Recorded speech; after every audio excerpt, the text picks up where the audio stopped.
Hello, guys. Welcome to Academy and Trade with Pragati. So, I'm here with my 30 days of challenge. Today is my day 3 and already हम लोग ने day 1 and day 2 में देख लिया stock market कैसी होती है, stock market कैसी वर्क करते हैं एंड हम लोग ने basic about cash futures and options का क्लियर कर दिया. तो आज मैं थोड़ा सा डिटेल में जा रही हूँ फ्यूचर्स एंड ऑप्शंस में. आज मैं ओनली स्पेसिफिक फ्यूचर्स के बारे में बताऊंगी एंड कल हम लोग सीखेंगे अबाउट ऑप्शंस. तो फ्यूचर्स एग्जैक्टली होती क्या है? फ्यूचर है एक डेरिवेटिव है. ये डेरिवेटिव क्यों बोलते हैं इसको? क्योंकि ये डिराइव्ड होके आती है कैश है. सो फ्यूचर्स एक सिस्टमैटिक फाइनेंशियल कॉन्ट्रैक्ट है. तो आप लोग को लग रहा होगा कि कॉन्ट्रैक्ट होती क्या है या contract basis in the sense contract होती क्या है. तो यहाँ पे हम लोग का ये कॉन्ट्रैक्ट जो भी होता है ये इलेक्ट्रॉनिक फॉर्म में कॉन्ट्रैक्ट होती है. इन द सेंस ये एक एक्सचेंज के द्वारा सेट किया जाता है ये कॉन्ट्रैक्ट.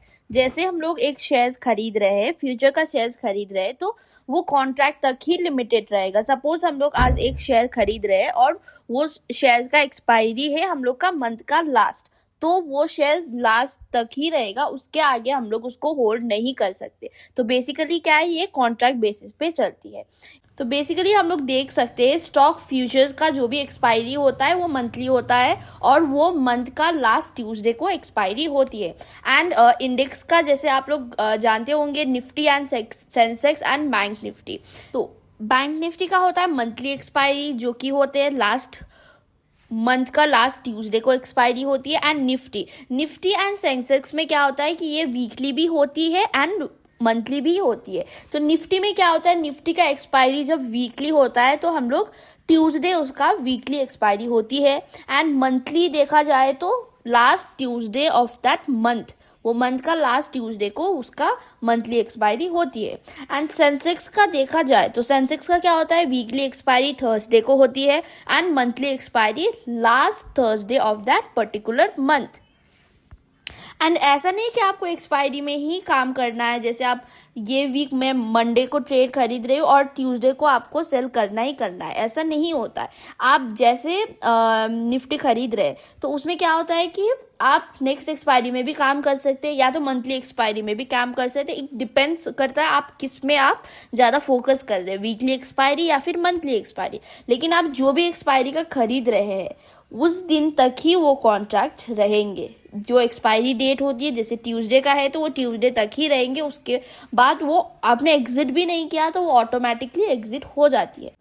एंड जब भी हम लोग का फ्यूचर्स में जो भी हम लोग शेयर्स खरीदते हैं वो हमेशा नंबर ऑफ लॉट में काम करती है. तो नंबर ऑफ लॉट क्या हुआ, इसमें नंबर ऑफ लॉट जो भी होता है ये हर एक स्टॉक का डिफरेंट लॉट साइज होती है. Lot size in the sense suppose आप मान लिया जाए आपके सामने एक बॉक्स रख दिया गया है, वो बॉक्स के अंदर हम लोग डाल रहे नंबर ऑफ शेयर्स. जैसे मैंने वो बॉक्स के अंदर 750 शेयर्स डाल दिया तो वो क्या हो गया, वो पर्टिकुलरली एक वन लॉट हो गया. वो एक्सचेंज सेट करते हैं कि आप वन लॉट में कितना नंबर ऑफ शेयर्स रहते हैं. तो सपोज हम लोग एग्जांपल लेंगे एसबीआई का. सपोज मेरे को एसबीआई का फ्यूचर्स में शेयर्स खरीदनी है तो एसबीआई का लॉट साइज हम लोग का है, ऑफिशियल लॉट साइज होती है 750 है. तो वो एक्सचेंज के द्वारा सेट है. इसको हम लोग मान लिया जाए आपको 750 नहीं खरीदना है, 751 खरीदना है तो ये पॉसिबल नहीं है. सपोज मान लिया जाए 749 खरीदना है तो ये पॉसिबल नहीं है. 750 सेट है तो आपको 750 ही खरीदना है. 750 इंटू वन लॉट होता है. वन लॉट में कितना है, 750 आएगा. सपोज आपको और ज़्यादा खरीदना है तो आपको इसको डबल करना पड़ेगा, 750 इंटू 2. और आपको ट्रिपल खरीदना है तो 750 इंटू 3. ऐसे काम होता है फ्यूचर्स में. और आज के लिए इतना ही. मैं कल लेके आऊँगी about options and I hope आप लोग को फ्यूचर्स में डीप नॉलेज मिल गई होगी या थोड़ा तो आपको बेसिक नॉलेज आ गया होगा कि कैसे क्या वर्क करती है. कल मेरा रहेगा ऑप्शंस में एंड ऑप्शंस में थोड़ा सा लेंदी वीडियो हो सकती है बिकॉज उसमें जैसे रहता है strike price, call option, put options, तो उसको एक्सप्लेन करने में मतलब थोड़ा टाइम लगता है, कॉन्सेप्ट उसमें ज़्यादा है.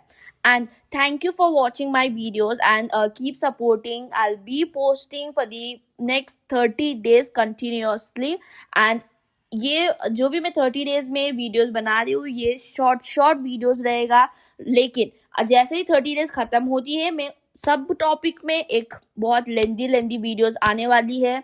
वो सब टॉपिक में इन डीप नॉलेज एंड में प्रैक्टिकल नॉलेज आपको जरूर दूंगी। एंड ऐसे ही सपोर्ट करते रहना। आपको वीडियो अच्छी लगी तो लाइक, कमेंट एंड सब्सक्राइब जरूर करना। And so thank you.